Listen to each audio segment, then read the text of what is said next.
بسم الله الرحمن الرحيم. عن أنس رضي الله عنه عن النبي صلى الله عليه وسلم قال: لا يؤمن أحدكم حتى يحب لأخيه ما يحب لنفسه. رواه البخاري. Sayyidina Anas ibn Malik radiallahu anh narrated that Rasulullah sallallahu alayhi wasallam said, none of you will become a true believer until he loves for his brother what he loves for himself. Commentary. The literal translation will be, لا يؤمن أحدكم, none of you is a believer. As scholars mention, such language in hadith is meant to indicate the imperfection of faith, not its absence in a legal sense. Loving for our brother the same that we love for ourselves is a noble character trait. This hadith reminds us that it is a result of true iman. There are three levels of brotherly relations. Number one, avoiding malice, jealousy, and other negative traits. This is an absolute must and the least we are expected to do. One who fails here is actually sinful. Number two, loving for them what we love for ourselves, as mentioned in this hadith. This is the middle level. Failure here reflects poorly on our state of iman, although it does not make us sinful. And number three, preferring them over ourselves. This is the highest level of brotherly relations and is highly praised in the Quran in Surah Al-Hashr. However, we should keep in mind that this preference is in worldly matters. In matters related to the hereafter, we are asked to compete with one another, as Allah mentions in Surah Al-Mutaffifin. So another beautiful hadith of Rasulullah sallallahu alaihi wasallam. We touched upon this a few weeks ago, or 2 weeks ago, in our potluck program in July. So Rasulullah sallallahu, we've been reading those hadith that have to do with the ukhuwah and the brotherhood which Islam has created automatically, which is the brotherhood which is automatically created through the iman and the Islam which we all share and which we all have in common. So over here Rasulullah sallallahu alaihi wasallam is saying, your iman is not complete, your iman is defective if you don't love for yourself or for your brother what you love for yourself. Okay, so for example, if your brother is, your Muslim brother is doing something good, just give a random example, mashallah, his business is going very well, then there will be so many Muslims who will feel jealous. So many Muslims, it will bother them. It will just itch in their heart. Why is his business successful? Why isn't mine as successful as his? Or you see your Muslim brother with a nice car. Why does he have this car? You're driving maybe the lower one. So now why am I driving the Toyota? Why is he driving the BMW? So this is imperfect iman. Your iman should be telling you at that point that, mashallah, may Allah give my brother more. That should be what should come out of your mouth. And that is a sign of iman. But the minute it bothers you, that why does he have this and I don't have that, it's a sign that that iman is incomplete. There's a defect in that iman. Similarly, if your brother is involved in something bad, you find your Muslim brother doing some evil, and then you think to yourself, yeah, you see, this is how he is. I knew he's like that. And that makes you happy, seeing your brother involved in some sin, in some weakness. Then again, that's a sign of imperfect iman. Because would you like to be in that situation where someone else sees you doing something wrong or committing some sin? Instead, at that time, the dua from your heart should be, oh Allah, protect him and protect me. Oh Allah, guide him and guide me. Oh Allah, forgive him and forgive me. That is what should be coming out of your mouth. But if at that time you feel happy that you've come to know of this weakness of this person, and now you're going to spread it and you're going to tell other people as well, Rasulullah is saying, La yu'minu ahadukum. Your iman is not good. This is not worthy of, you're not worthy of being called a mu'min. That is what the hadith is saying. That you're not worthy of being called a believer unless you love for your brother what you love for yourself, and you dislike for your brother what you dislike for yourself. Now the author mentions the three levels of ukhuwah. The three levels. So number one is the basic, where you're not supposed to have any jealousy, any malice, any hatred, anything like that. There should be none of that for the Muslim brothers and sisters in the community. This is the absolute bare minimum. So meaning, if you are not on this level, then you're actually sinful. If you have hasad for someone, if you have hatred for someone, right, that is actually, you become a sin, you're athim now, you're sinful. Okay. Then second level is what's mentioned in this hadith. You love for him what you love for yourself, and you dislike for him what you dislike for yourself. And then the third level, which is then you start giving ithar and preference to your Muslim brother over yourself. As Allah mentions in Surah Al-Hashr, وَيُؤْثِرُونَ عَلَىٰ أَنفُسِهِمْ وَلَوْ كَانَ بِهِمْ خَصَاصَةٌ. The Sahaba radiallahu anhum, they would give preference to others over themselves, even if they had dire need and necessity to whatever they were giving preference over.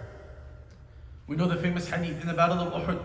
The Sahabi mentions that I went to look for my cousin who was with me in the Battle of Uhud. I couldn't find him. So I went on the battlefield to look for him. After some time, I see him fallen on the battlefield. And he is in the last moments of his life. And I have a water skin with me, the water bag, with some water in it. He's in the last few moments of his life. So I thought, let me go and give him some water so he feels some raha and some comfort and some sukoon before he passes away. As I'm about to feed him the water, another Sahabi at a distance falls. And when he falls, we hear the groan and the crashing of the body onto the ground. So both of us look over there. So my cousin tells me, not me, go to him, give him the water. So I go to the second person to give him the water. Now, it's not my cousin, it's some stranger Sahabi. I'm about to give him the water, a third Sahabi falls. He says, go to him, leave me. I go to him. By the time I get to the third Sahabi, he has passed away. I come back to the second one, he has passed away. I come back to my cousin, he has also passed away. This is ithar. This is وَيُؤْثِرُونَ عَلَىٰ أَنفُسِهِمْ. They give preference to others over themselves, even if they need it. One time a Sahabi comes to Rasulullah sallallahu alaihi wasallam. Ya Rasulullah, I am so hungry and I don't have any food whatsoever. Can you please help me? Rasulullah sallallahu alaihi wasallam didn't have any food at home. He makes announcement amongst the Sahaba, who will host this Sahabi tonight? One Sahabi says, Ya Rasulullah, I will take him to my house. He goes home, he asks his wife, the Sahabiya, what food do we have at home? Very little, just enough for 1 or 2 people. He said, okay, put the children, just enough for our children. Not even enough for me and you, the husband and the wife, the father, mother, just enough for our children. He said, okay, put the children to sleep. Just distract them and put them to sleep. Tell them we'll give them the food later. She does that. Okay, now what do? We have enough food just for me and you, not for this extra guest. He says, okay, what I want you to do is I want you to dim the light and I will sit with him and I will act like I am eating, but I will let him eat the entire plate.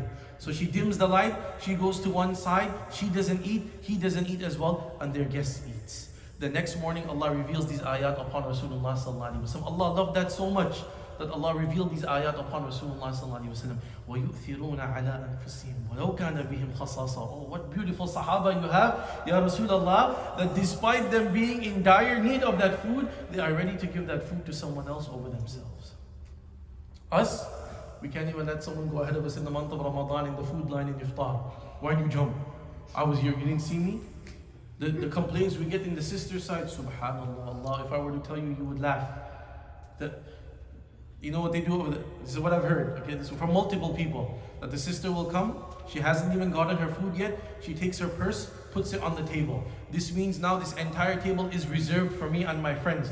So one time, this happened this past Ramadan. The one sister did that. So some other sisters, 2-3 sisters came and sat on the table. Because the purse is on one side, but there's 6 chairs on one table, easily you can fit. If you squeeze 8, with 6 chairs. So 2-3 sisters sat on one side. The other sister comes, you are all bad Muslims. How can you take my table? Did you pay for the table? Did you reserve the table from beforehand? You haven't even gotten the food yet. How can you reserve the table of 6 chairs just like that because you put your purse on the table? This is us. And we're not starving. We have food at home. Like I've said many times, we actually have so much food that we have to throw out the food into the garbage because it goes off, it expires. So we have to do that. And this is our behavior in the month of Ramadan. And here the Sahaba radiallahu anhu, they'll go to sleep hungry, put their children to sleep hungry, just so that my Muslim brother can eat.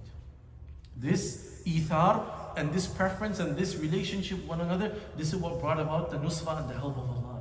This is what brought about the izzah and the honor for the Muslims. We have abandoned this teaching of Rasulullah sallallahu alaihi wasallam and Islam. This is why we are where we are today.